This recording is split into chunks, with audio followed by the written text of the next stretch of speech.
নমস্কার, আপনারা দেখছেন নিউজ ডিজিটাল দুর্গাপুর।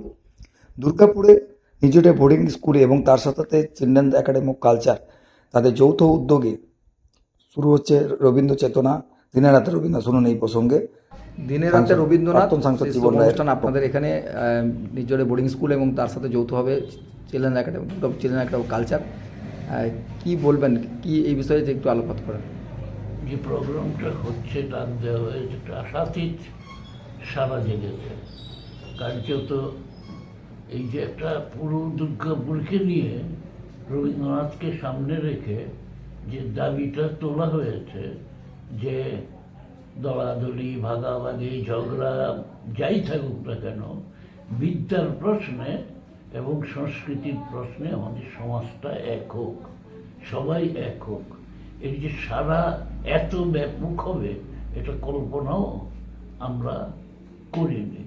কার্যত যদি দেখা যায় রবীন্দ্রনাথের জন্মের পর থেকে আজ পর্যন্ত পুরো কলকাতা, পুরো দুর্গাপুর, পুরো আসানসোল নিয়ে তাকে সামনে রেখে এক হওয়ার যে চেষ্টা এবং ছাত্র ছাত্রীদের পড়াশোনার ব্যাপারে একটা সংবেদনশীল পরিস্থিতি দেওয়া, স্কুল থেকে বাড়ি, বাড়ি থেকে স্কুল, এই জায়গাটাকে থেকে সেভ করা সংবেদনশীলতার দিক থেকে, এইটার যে স্লোগানটার একটা ব্যাপক সারা। এখন পর্যন্ত ধরুন 50-এর উপরে প্রতিষ্ঠান এটার মধ্যে নাম দিয়েছে এবং 3টে মঞ্চে হবে, দিন রাত ধরে হবে। এই যে এত প্রতিষ্ঠান, এত ছেলে মেয়ে এটার মধ্যে নাম দিল এবং তারা সবাই মিলে একটা প্রতিষ্ঠান দাঁড় করালো, যে mass platform of musician, music artist, cultural and educational personalities. এরাই চালাচ্ছে চিলড্রেন একাডেমি এবং আমাদের স্কুল নির্ঝর লোকে তার হেল্প করছে, যেটাকে বলে যে কোঅর্ডিনেশন করে সাহায্য করছে। এটা দুর্গাপুরের ইতিহাসে, বোধহয় বাংলার ইতিহাসে একটা ঐতিহাসিক ঘটনা। এটা হচ্ছে 9 তারিখে সূচনায়, এবং রবীন্দ্রনাথকে নিয়ে, রবীন্দ্রনাথকে পাওয়ার জন্য আমি বলছি না, রবীন্দ্রনাথকে নতুন করে নতুন যুগের জন্য পাওয়ার জন্যে এটা একটা শুরু হচ্ছে এবং এটা ডকুমেন্টেড হচ্ছে একটা ম্যানিফেস্টোর মধ্য দিয়ে।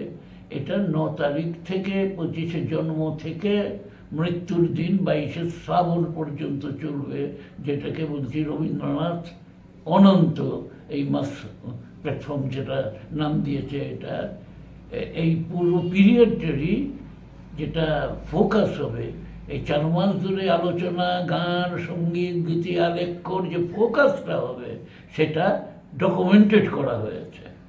এটা হলো অসাধারণ জিনিস। তবে একটা দুঃখের বিষয়, যেটা আমাদের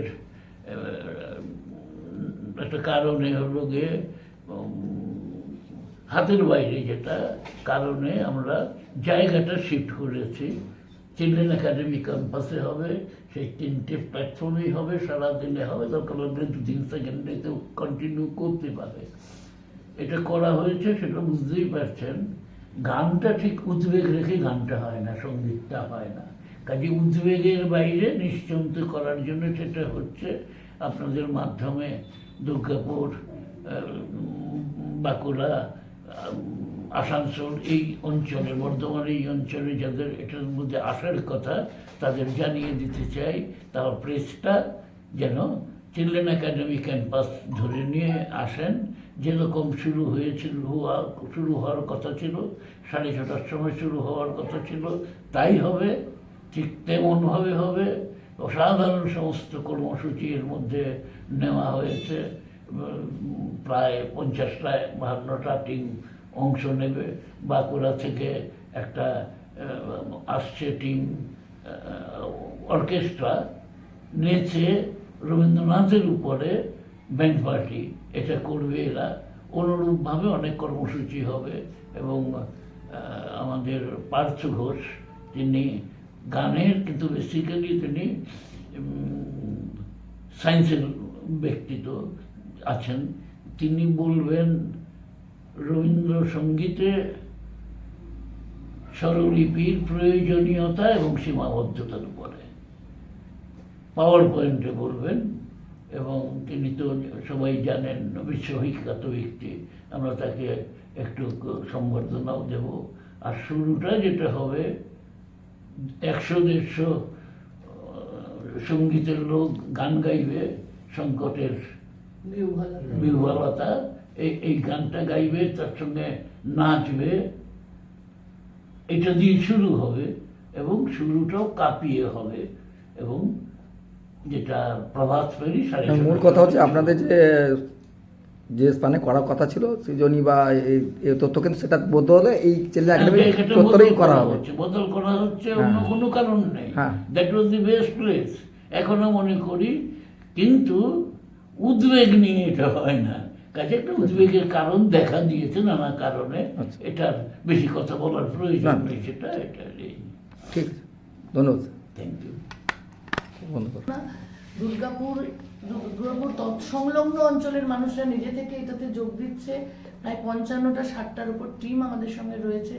3টে মঞ্চ ধরে হওয়ার কথা ছিল, কিন্তু আমরা অনিবার্য কারণবশত মঞ্চটাকে পাল্টাচ্ছি। ঠিক।